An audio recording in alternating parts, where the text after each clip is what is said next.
ছিল দিল্লি যেতে বলেছিল আজ দত্তপুর থানার অন্তর্গত দুবগড়িয়া গ্রামে আব্বাস সিদ্দিকী ভাইজানের আগমন।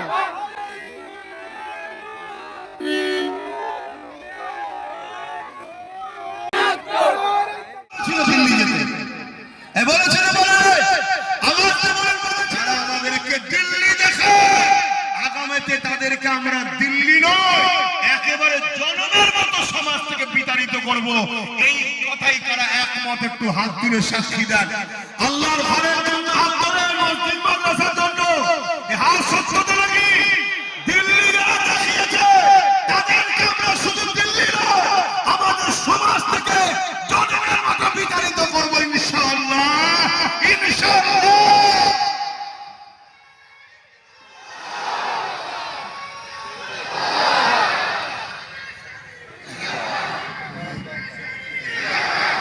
ভাইরা আমার, আল্লাহু আকবার।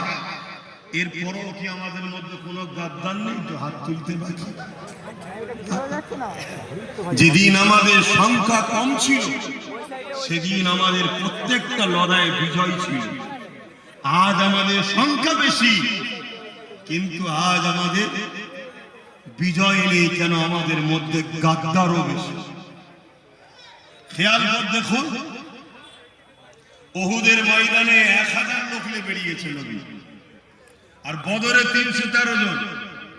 কিন্তু উহুদে যেই বেরোলো আব্দুল্লাহ ইবনে রাইসুল মুনাফিক আব্দুল্লাহ ইবনে উবাই 300 লোককে নিয়ে হাফ রাস্তা থেকে সরে গেল। তাহলে প্ল্যান পরিকল্পনা পুরো রেডি। এখানে দাঁড়াবে, এই ঘাটিতে তুমি, এই ঘাটিতে তুমি, একটা রণকৌশল হয় না? সবকিছু করে রেডি। হঠাৎ করে সে তার 300 লোক নিয়ে সরে গেল। এই যে গাদ্দার 70টার উপরে 70 জন সাহাবা হুজুর বদরের ময়দানে শহীদ হয়ে গিয়েছিলেন। ইন্না লিল্লাহি ওয়া ইন্না ইলাইহি রাজিউন। এটা গাদ্দারের জন্য হলো না? হলো না। তাহলে আজও আমাদের মধ্যে গাদ্দার থাকা দরুন আজ আমরা বিপদে পড়ছি। আমরা যেই একটা কোন জিনিস প্ল্যান পরিকল্পনা করি, এই প্ল্যান পরিকল্পনা কোনো গাদ্দার গুলো যে বলে দেয়, বিনিময়ে কিছু মানলে না। আবার আমরা কোন একটা কিছু মিশনের জন্য আগাই, গাদ্দার কোন ভেতরে ঢুকে যে কি বলে, এইটা এরকম করলে কেমন হয়, এইভাবে করলে হবে তো, পেরে উঠতে পারবে তো, আমাদের মনের স্পিরিটকে দমিয়ে দেয়। এটা হলো গাদ্দারদের কাজ। আর এর বিনিময়ে গাদ্দারদের দুনিয়ার মুনির জাহান্নামের কুকুরগুলো ওদেরকে অর্থ দেয়। শুনছেন? অতএব ততক্ষণ পর্যন্ত তোমরা বিজয় পাবে না। এই জমিনে ডুবদরিয়ায় বসে বলে যাচ্ছি, রেকর্ড হচ্ছে, পৃথিবীতে ছড়িয়ে যাচ্ছে, ততক্ষণ পর্যন্ত তোমরা বিজয় পাবে না। আর যদিও বিজয় পাও, দুদিন পরে তোমাদের হাত থেকে ফসকেও যাবে। যতদিন পর্যন্ত তোমরা তোমাদের মধ্যে মুসলিম সুরাতে ছুপে থাকা গাদ্দারগুলোকে না রাস্তার কাটার মতো পরিষ্কার করে দেবে, ততক্ষণ পর্যন্ত তোমরা মাথা তুলে শান্তিতে থাকতে পারবে। তোমাদের প্রথম ডিউটি গাদ্দার খোঁজো, নিজের মধ্যে কে কে আছে, এই গাদ্দারকে খোঁজো। হযরত সালাউদ্দিন আইবি একটু ছোট্ট করে শুনেছেন, একটু বিচখানে আরেকবার বলছি। অসুবিধা আছে? আমি সবাইকে জিজ্ঞেস করছি, অসুবিধা আছে? হযরত সালাউদ্দিন আইবি 12,000 সৈন্য নিয়ে মসজিদে আকসাকে উদ্ধার করতে যাচ্ছে। কত? 12,000 সৈন্য। এই 12,000 সৈন্য নিয়ে যাচ্ছে মসজিদে আকসার কাছে, যে এটা তাবু করলো কিছুটা দূরে।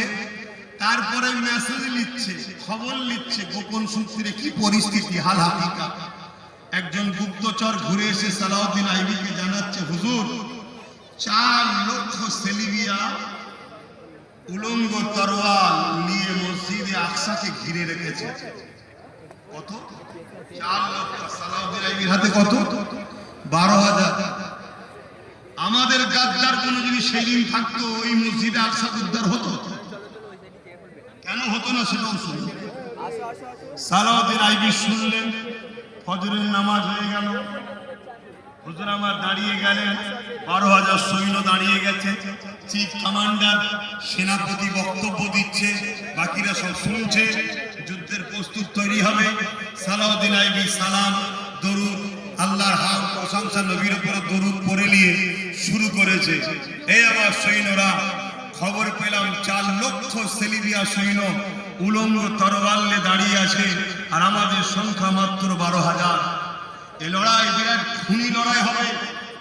আপনাদেরকে আমি বলবো না ইচ্ছা করে 4 লক্ষর মোকাবেলায় আপনাদেরকে যেতে, তা আমি সালাউদ্দিন আপনাদেরকে আজাদ করে দিচ্ছি, আপনারা যে যার ঘরে ফিরে যান।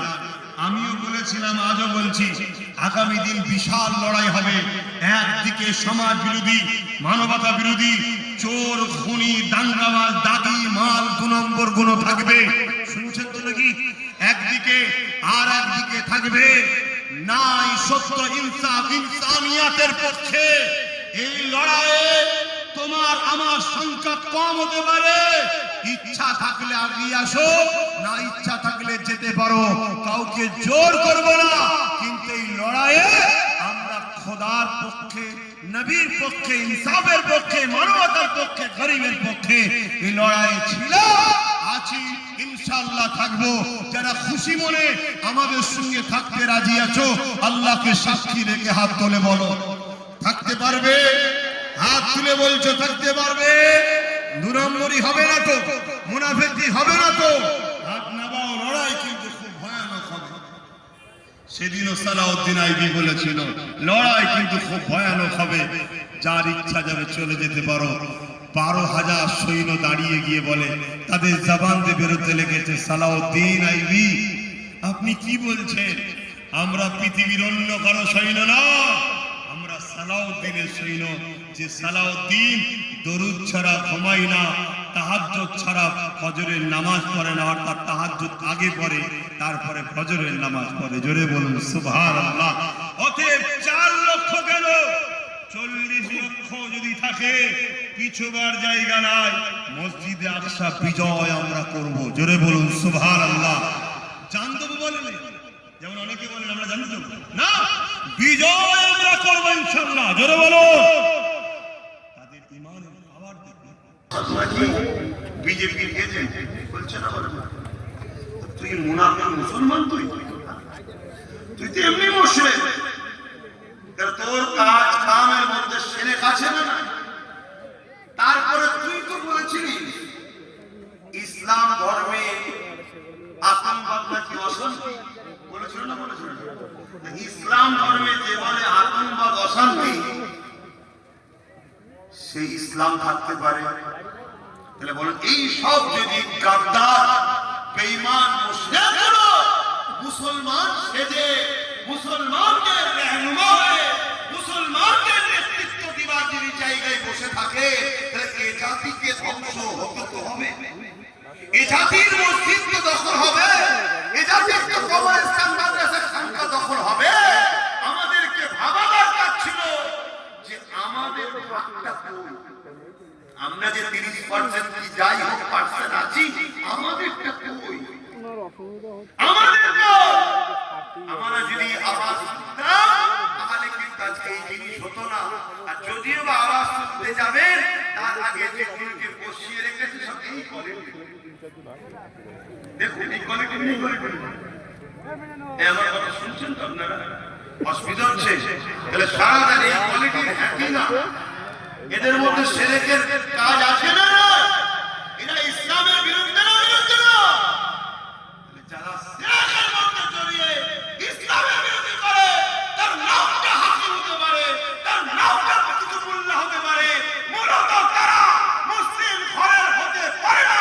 হয় অবৈধ সন্তান, না ইসলামের ঘরে জন্ম, ইসলাম থেকে বেরিয়ে গেছে, দ্বিতীয় কিছু হতে পারে না।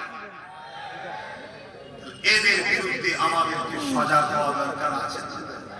আল্লাহ নবী বলেছেন, আমার ভয় হয় আমার উম্মতের ক্ষতি প্রকাশ্য দুশমনেরা করতে পারবে না, আমার উম্মতের ক্ষতি মুসলিম সূরাতে মুনাফিকরা